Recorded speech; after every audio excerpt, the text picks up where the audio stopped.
Welcome to Shikha's cooking recipes. Shikha's cooking রেসিপিতে সকলকে স্বাগত জানাই।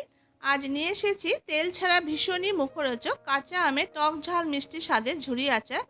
এইভাবে এই আচারটা আমের তৈরি করলে খেতে কিন্তু দারুণ টেস্টি হয়।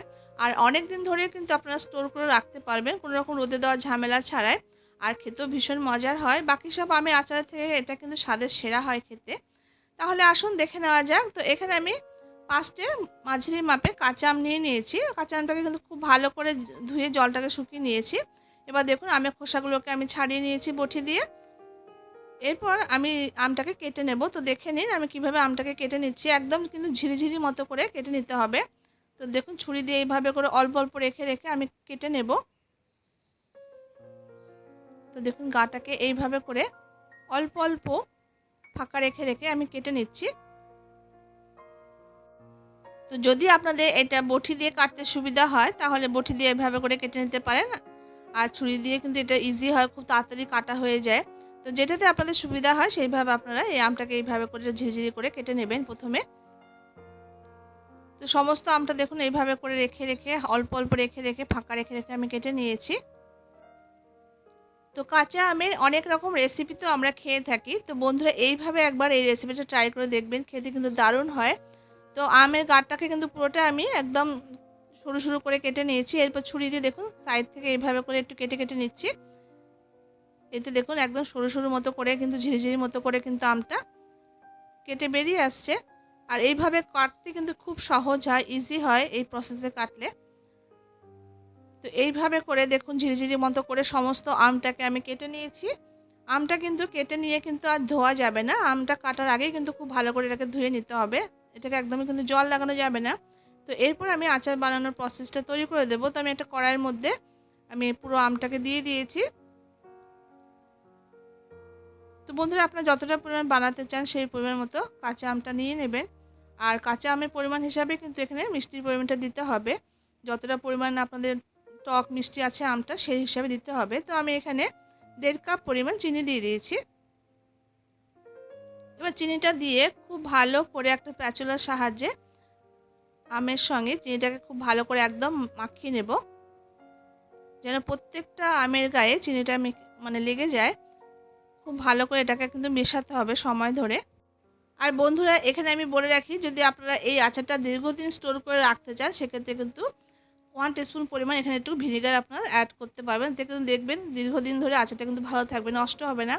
যেহেতু আচারটা আমার খাওয়া হয়ে যাবে, আমি স্টোর করব না, সেই জন্য আমি কিন্তু এখানে ভিনেগারটা দিলাম না। তো দেখুন বন্ধুরা খুব ভালো করে কিন্তু চিনিগুলো আমি প্রত্যেকটা আমের গায়ে কিন্তু ভালোভাবে মাখিয়ে নিয়েছি। এরপর একটা ঢাকা দিয়ে প্রায় 1-1.5 ঘন্টা মতো আমি এটাকে রেখে দেবো। এতে কিন্তু চিনিগুলো গলে যাবে আর আমটা কিন্তু অনেকটাই সফট হয়ে যাবে। তো আমি প্রায় 1.5 ঘন্টা পর আমি ফিরে এসেছি, এবার দেখিয়ে নিচ্ছি। দেখুন বন্ধুরা আমগুলো কিন্তু অনেকটা সফট হয়ে গেছে আর চিনিগুলো দেখুন গলে গেছে, গলে কিন্তু একদম রস বেরিয়ে গেছে চিনিটা। তো এইভাবে কিন্তু মাখিয়ে নিয়ে প্রায় 1-1.5 ঘন্টা মতো করে রেখে দিতে হবে। তো এরপর আমি গ্যাসের উপর এটাকে বসিয়ে দিয়েছি। এবার এটাকে হাই ফ্লেমে জাল দিয়ে নেব।